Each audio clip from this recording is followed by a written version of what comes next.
FM, le meilleur de l'auto.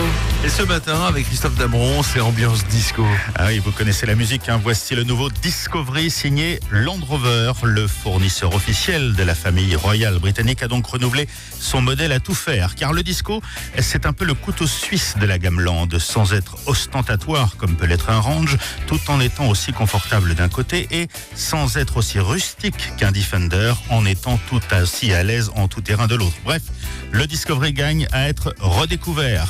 Cette 5e édition fait un grand pas en avant, car si l'extérieur n'est pas tapageur, l'intérieur est traité grand luxe. Il s'est embourgeoisé pour céder à la mode des SUV, tout en gardant son côté familial, disponible en 5 ou 7 places, avec des sièges chauffants, même à l'arrière, réglables et rabattables électriquement. Vous l'aurez compris, à bord, c'est du très grand confort, insonorisation parfaite, suspension adaptative ultra prévenante et finition de haut niveau. Alors ce disco, c'est un vrai tout-terrain. Écoutez, quand vous voyez le cuir pleine fleur et la grosse moquette épaisse, il y a un moment d'hésitation pour poser ses bottes crottées.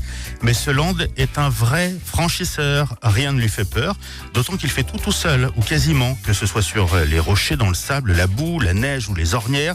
Il suffit de sélectionner l'état du terrain pour que le Discovery se sorte tout seul du bourbier.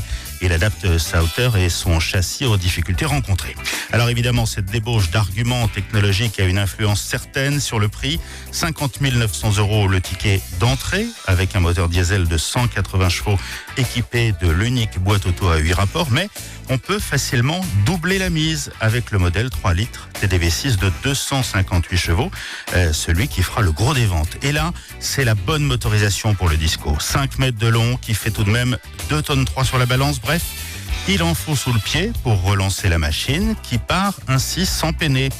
Attention, ce n'est pas une voiture de sport, plutôt un salon roulant à bord duquel rien ne peut vous arriver, si ce n'est de prendre son pied. D'accord.